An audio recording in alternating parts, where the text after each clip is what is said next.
kelap-kelap katalir kincang ngawes risang mawet gandrung sabarang katulu wukir moyak mayit saking jas baliwur lumare sang gandrung ono dawuh apa Bapak Guru miji marang aku kang nembe semedi ana ngrepat kepanasan. Kula Bathara Kala sayektine kita dadi gara-gara nggon mutapa ana ngrepat kepanasan nggih. Kurangane apa? Jeneng kita wis ulun paringi kanugrahan wujuding palungguhan kayiwangan ageman dewa. Pangan uga wis ulun jenengake kok isih kurang. Waduh. Bapak Guru, aku tak matur. Aku kok wenehi kelungguhan dewa dadi kesebutan Bathara lagu seneng atiku. Kaping pindho aku wis kok wenehi kayangan wujude kayangan nusa kambono ya kayangan nusa kambangan. Aku wis rujuk sarta mantuk. Mung bae sing ketelune aku kok wenehi pangan lubang luju. Gunung padas pepereng krikil curi lan sak panunggalane aku ora pati cocok. Lubang kuwi wae lu abang lucu kuwi wae lu kang rupane ijo tak pangan ora enak kabeh sepek sedhi lan sak panunggalane. Aku mangan pepadas pereng curi untuku rompal kabeh. Rama Guru. Bareng aku mlaku yang tengah alas aku weruh wit gedhe dhuwur. Woe abang rupane bareng aku mlaku ana ngisore wit mau woe tiba nyang ngesor. Tak candak tak saut tak pangan rasane kok enak. Kuwi woh apa Bapak Guru? Anak tunggil. Sing mok arani wit gedhe dhuwur iku mau witing aren nggih. Sing mok arani woe ngabang iku mau wong kang lagi nderes aren nganggo klambi abang. Bareng weruh ban muliwat padha sangkala kami weden greg-grewi terus ceblok nyang isor. Kok saut kok tadah para mangsa. Oh, dalah. Nek ngono kuwi jalma manungsa Bapak Guru. Iya bener dadi atur mungger. Wah. Nek ngono aku njaluk jalma manungsa Bapak Guru aja lubang lucu pereng padas watu lan sak panunggalane. Oleh ora oleh aku njaluk panganan jalma manungsa Bapak Guru. Ora kena ngger jalma manungsa iki titah ulun.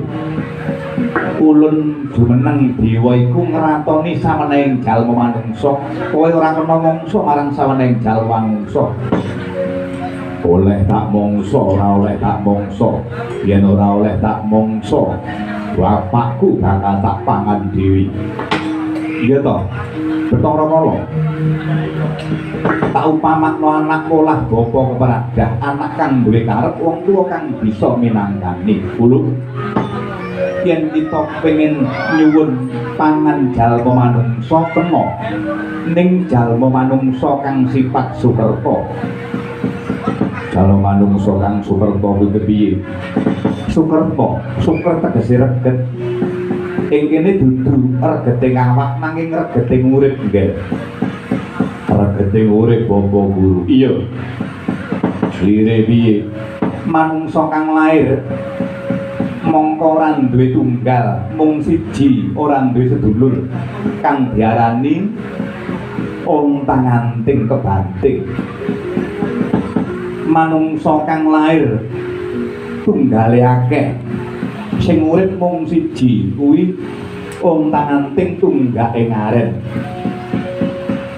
bocah lair loro lanang wadon kedana kedini wadon lanang kedini kedana yen loro wadon kabeh kembang sepasang loro lanang kabeh uger lawang kuwi dadi tangsanmu nggih yo Bapak Guru tak eling-eling bocah lair telu sendang kapit panturan kuwi tegese lanang wadon lanang layen wadon lanang wadon tegese panturan kapit sendang yen telu wadon kabeh iku cukit bulit layen telu lanang kabeh ku mau lumrahe akeh biyen dijenengake gotong mayit yen papat saramba kuwi lanang kabeh sarimpi wadon kabeh Pandhawa 5 lanang kabeh Pendhawi iku wadon kabeh Pandhawa pipilan Pandhawa magang seksi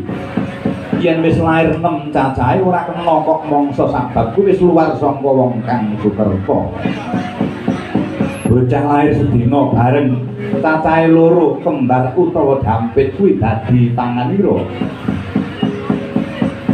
mengkono bapakku ya lair panci julung kembang kuwi plethek ing srengenge julung wujud wanci surya manjer tengange yen julung caplok wayah surup surya kuwi uga dadi panganmu nggih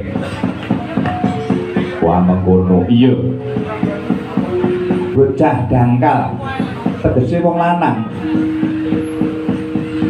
sing wis umur mongko ora enggal bisa palakrama durga ngrik tegese wong wadon kang bola-bali palakrama mongko kepaten bojo kala kinantang wong lanang kang bola-bali kepaten bojo kuwi uga dadi panganmu akeh banget panganku Bapak iya pancen mengkono wong tuwa tinimbang paring pangan marang anak kurang tinimbang luwih becik turah nggih wong kang mlaku wanci bedhug tengahe utawa bedhug tengange ora segu ora dehem ora ura-ura ora matuk ora rengeng-rengeng ora ngidung kuwi ya dadi panganmu nggih mengkono Bapak iya tak estuake pangandikamu ya mungkin nggih yen sira mangan marang menungsa kang sukerta iku mau aja kok pangan nyokot aja mok caplok